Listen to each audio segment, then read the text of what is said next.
Let me ask you something. Why is it that your adult child wants your money, but not your relationship?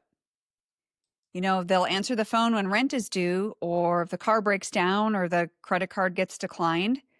But if you call just to check in and say hi, nothing, silence. There's no response, no relationship.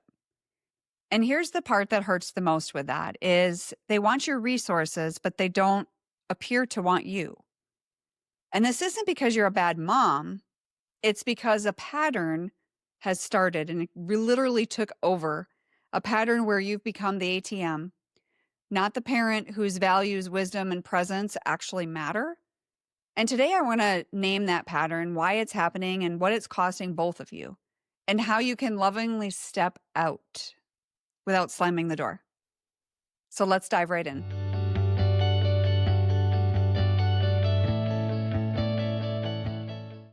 Number one is when you become the ATM, not the mom. That hurts. Many moms aren't fully estranged. They're financially connected, but emotionally ignored. And that is exactly how most of my clients who are dealing with enablement are feeling. Financially connected, but emotionally ignored. So what does that look like? You're getting a text when there's a crisis, maybe some temporary warmth followed by weeks of silence. They're feeling you out to see if you're going to give them whatever they're asking for. Maybe there's confusion about what the relationship even means anymore. And your child has kind of split you into two roles: mom, the resource, versus mom, the person I avoid. So this isn't about calling your child manipulative necessarily, because we've allowed it, number one. They're on a pattern. This is about recognizing the pattern that you're both stuck in. It's not just them, because that is how you can make healthier choices moving forward. Secondly, why money is the only door they'll open. For them, money feels neutral. It has no emotion. It's money. It's a piece of paper. There's no emotion tied to it. They can receive help without having to face discomfort, conflict, or accountability. If there's just that exchange and no questions, they don't have to put any emotion into that. For you, money becomes the only doorway that they keep open, which is why this is so hard. Naturally, if that's all you have with them, that's why so many of you are walking through it and you're stuck there. You're hoping it will soften the relationship, keep the peace, hold the connection together, or maybe even restart a connection. But what happens when money is the primary connection, it actually, in many cases, will reinforce the distance. It teaches your son or daughter that the relationship is transactional. It teaches them that it's not relational. And that is painful. And if you're listening to this and you're thinking, wow, I wish someone could really help me sort out my situation, I want to invite you to two options that I have for you. Number one is you can fill out an application to be a guest on the Sally Harris Show, which will be here on YouTube. If you want to anonymously share your story and receive real-time support from me during a pre-recorded session, you can volunteer to be a guest. And I would look forward to having you participate in that. Secondly, if you want a more private situation, you can book a heart-to-heart consultation. And that's a guided call where I help you find clarity in what type of coaching would be best for you. So it's not a coaching call at all. It's a consultation to find out if you're interested in my group or one-on-one. If that's not for you, you're not looking for a coach, then that call is definitely not for you. But if you are interested in either of those options, you can find the links to them below or in the show notes. Number 3 is how transactional contact hurts. And the thing is, it hurts you both. It hurts you as a mom and it hurts your child. It's actually very costly. And when it comes to you, you're emotionally exhausted. I know you are. I talk to many of you all the time. I work with many of you.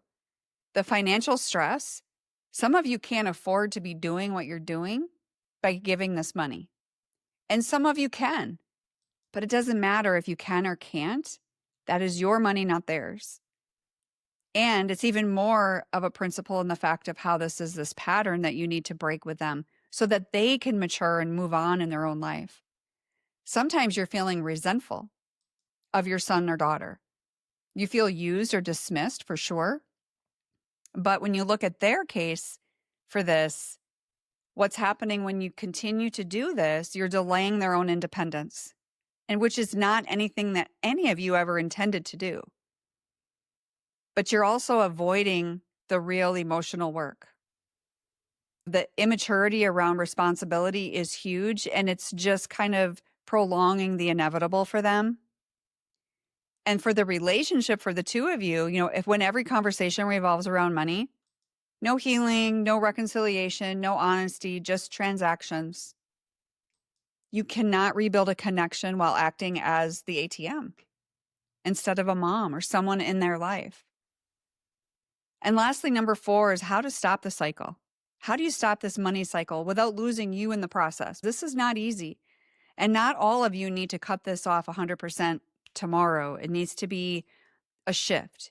The shift begins long before, for you, before they ask again. It's going to start with a private decision between you, God, the truth, with me, if I'm your coach.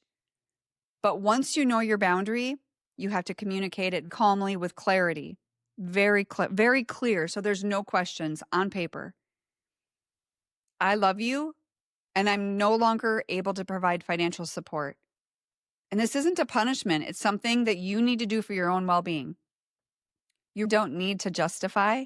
We feel like we have to explain why we're going to stop doing this now. And you could tell them, you know what? I'm open to a real relationship with you, but I cannot continue this pattern. Yes, they're going to push back, more than likely. And they may test you and push you. They may get angry. They may go silent. But that's normal. I would expect it. And then be pleasantly surprised if it doesn't happen. Your job is not to convince them or to explain 27 ways why you're going to do this. Your job as a mom is to hold the line with kindness and be consistent. They need to see that consistency. If you said you're going to do something, then we need to do it. Right? You said you're going to cut back, we need to cut back. They will never take you seriously if you continue to create boundaries, but then we put these false consequences in place. And it's not about hurting them. It's not about getting them back for anything. This is about your stability, your future, your peace, and your life. And that, my friends, is worth it. I hope this helped you. And for these 4 ways to be able to stop enabling and stop being the ATM, it is so crucial, not just for you, but for them. Usually moms will resonate more when I speak to how it affects your child without you even realizing it, because you don't want to cause any harm to them. But we tend to put ourselves last. And so I hope this helps. I will see you in the next episode. God bless.